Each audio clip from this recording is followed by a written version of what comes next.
tudo bom? Bom, se você tá aqui pela primeira vez, não esquece, se inscreve no canal, a gente bateu 30 mil, eu tô muito feliz. Ai, gente, sério, vou ser sincera, porque aqui vocês gostam que aqui é um canal espontâneo. Tô gravando só agora mesmo, porque eu estava em aula da pós-graduação, teve uma provinha aí no fim da aula, então depois do jogo eu tive que ficar ali na provinha atenta. Fiz a provinha, espero que dê tudo certo, depois eu conto pra vocês o resultado. Mas agora eu posso falar com vocês. E a gente tá o quê? A gente tá o quê?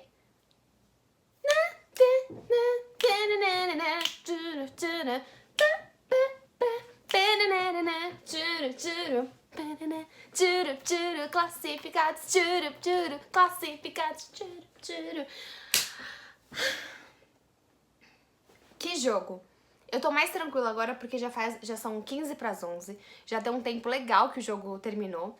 Mas foi muito difícil, porque eu tava assistindo a aula ao mesmo tempo que eu tava assistindo o jogo. Vocês sabem, quem estuda à noite, como é complicado. E como foi difícil ver o jogo, o Santos de hoje, né? Como começou a dar uma ansiedade, uma tensão. Um time que no primeiro tempo jogou super bem, um time que no segundo tempo jogou super mal. E que assim, no primeiro tempo criou muita oportunidade. Criou oportunidade de fora da área, de dentro da área, de jogada terrestre. O Santos no jogo todo finalizou 18 vezes. E foi ao gol apenas 2 vezes. No primeiro tempo, assim, até eu sei que algumas pessoas podem concordar ou não, eu gostava da partida do Caio Jorge. Falar, mas ele perdeu 3 gols. Mas, cara, ele se movimentou muito, mas ao mesmo tempo tem isso. Como que você vai gostar de um centroavante que ele não marca? Né? O cara teve 3 oportunidades de basicamente deixar o time inteiro tranquilo e não conseguiu ser efetivo.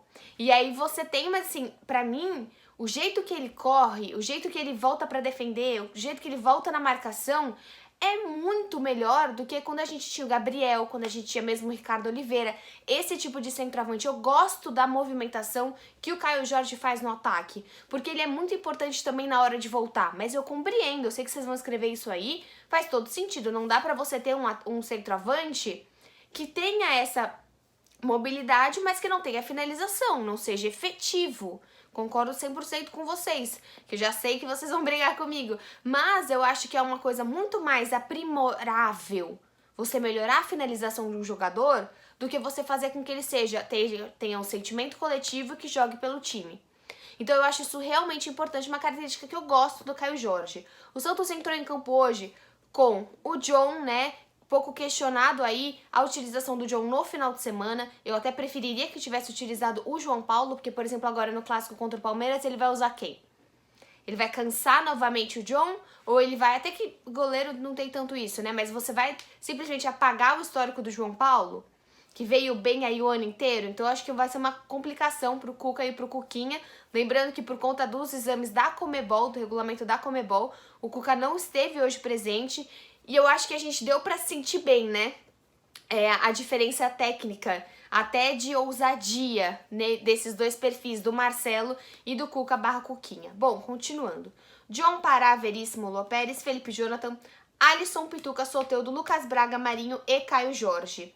Até copiando um tweet do Gabriel dos Santos, que é o setorista do Globo Esporte, ele falou: quando o Santos tem a bola, o Soteldo ele centraliza como um armador, né, como se fosse mais um meio-campista e deixa os 3 jogando lá na frente. Quando não tem, o Soteldo ele fica na mesma linha do Caio lá na frente e os 2 pontas recuam. Então o que ele estava falando que quando o Santos está com a bola, o Santos jogou num 4-3-3, quando o Santos não estava com a bola, ele jogava num 4-4-2, principalmente por conta dos contra-ataques. Eu acho que a escalação, assim, eu acho que ela funcionou bem no primeiro tempo. O que a gente poderia mudar aí, logo de cara, né? Você vai falar, putz, você vai colocar o Jobson? O Jobson foi super mal no último jogo. Você vai entrar com o Sandri? É questionável, né? Você vai entrar já com o Balieiro? Mais questionável ainda. Então eu acho que assim, para um Santos que tinha, felizmente, todas as peças, sem Covid, sem lesão, sem nada, eu acho que é uma escalação segura, como eu disse, uma escalação do Marcelo, que até entrou com o Lucas Lourenço no último jogo, é notório que é uma escalação mais ousada.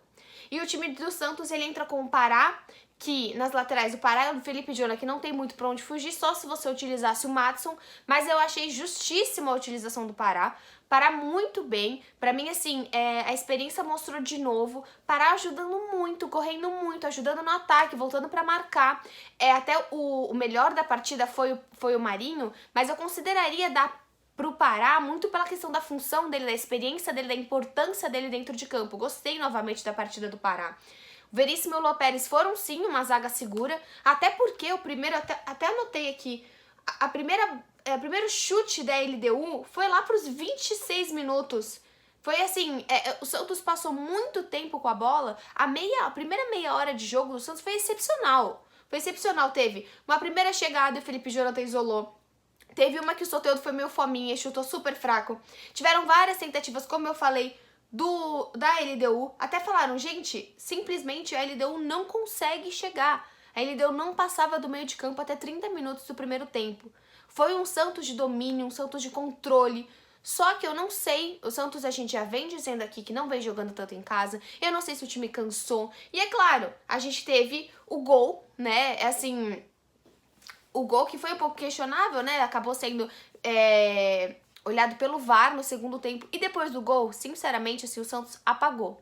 Tiveram algumas alterações. Ele coloca o Bruno Marques no momento que eu até talvez alteraria primeiro o Wagner e Leonardo, depois o Bruno Marques. Eu acho que ele coloca muito por questão da altura, para ver se a gente conseguiria empatar esse jogo com bola parada. Não foi tão efetivo. E ele acaba colocando também, aí sim, né? O Wagner Palha, o Sandro e o Maddison. Que aí eu entendo essas substituições, mas talvez o momento não foi tão correto. Eu acho que assim, a torcida brigou muito, porque não foi uma boa partida do Alisson, e ele prefere tirar primeiro o Soteldo, depois o Alisson, sendo que o Soteldo tava fazendo uma partida esforçada também. Então assim, tem alguns pontos que a gente sabe, o Cuca adora o Alisson.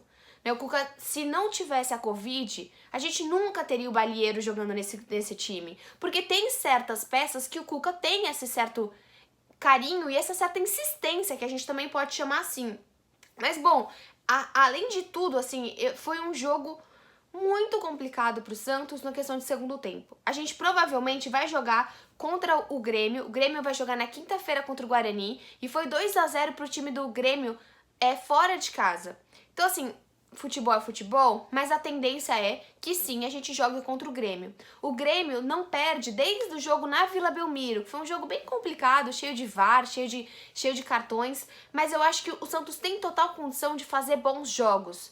O Grêmio não tá com aquele time maravilhoso de Libertadores, o Grêmio tá desfalcado, o Grêmio também tem muito moleque igual o Santos. É interessante que seja no Brasil, porque você tem uma viagem menos longa, né? Você tem uma viagem mais simples de se fazer. Não é na altitude, eventualmente um time boliviano ou mesmo outro time do Equador. Então é um jogo pelo menos de logística, ouçam bem, logística mais fácil pro Santos. Mas é claro que sabemos que vai ser um jogo muito complicado, até porque antes dele a gente tem o Palmeiras no final de semana, que vem jogando muito bem. O Palmeiras, ele vem jogando futebol que o Santos conseguiu apresentar nos primeiros 30 minutos e depois simplesmente o time apresentou um grande cansaço. E isso preocupa. Preocupa porque no final de semana a gente quase perdeu um jogo contra o Sport, que sim, é um time hoje inferior ao Santos, né? A gente deixou o Sport empatar e a gente poderia hoje ter perdido uma classificação. E no fim do jogo, ridículo, né? Uma bagunça, algo inexplicável, algo que, assim, é um árbitro de Copa do Mundo. O Santos já tinha 90 minutos, 92, 93, ele dá 6 minutos, aí ele dá mais um. E eu fiquei super nervosa porque eu fiquei pensando, cara, e se ele volta? E volta e dá mais um lance e a LDU faz um gol, porque o Santos tá super estressado, o Santos não tá com a cabeça no jogo, pode tomar um gol e simplesmente se ferra e perde a classificação por conta da arbitragem. Até então, mesmo que o Santos tenha tido um jogo até um pouco amarelado demais, né?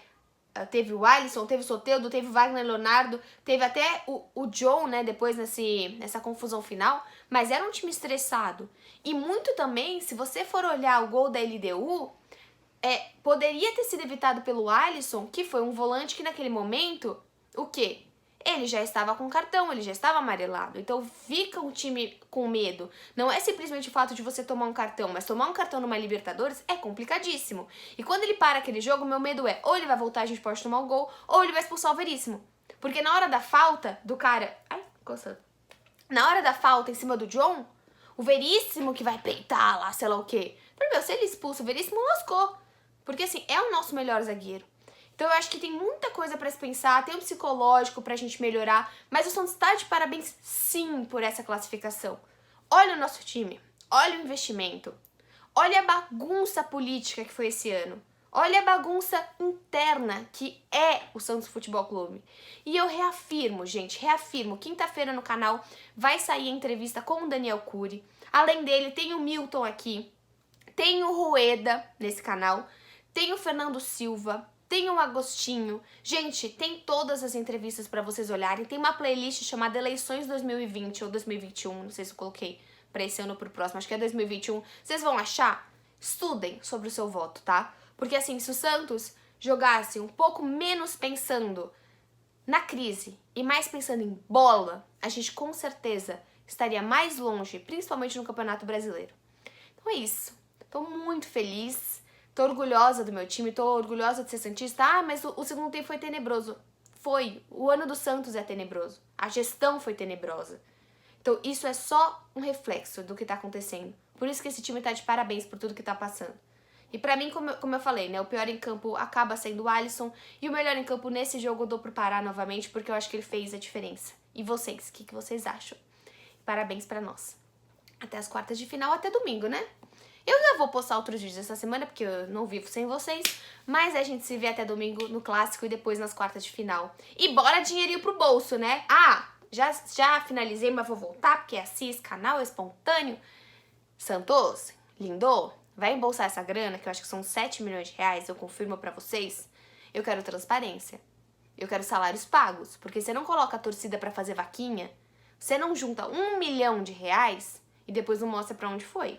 Então, oi, torcida linda, esse dinheiro tá sendo pra pagar isso. É o mínimo que você tem que fazer agora, é uma transferência, tá bom? Quem não vai dormir aí? Quem não vai dormir aí? Vocês também têm isso? Eu não consigo dormir depois de partida que eu fico muito emocionada, assim. Acho que todo mundo tem, né? Esse vídeo não termina, a Isabel não quer terminar. Mentira, quer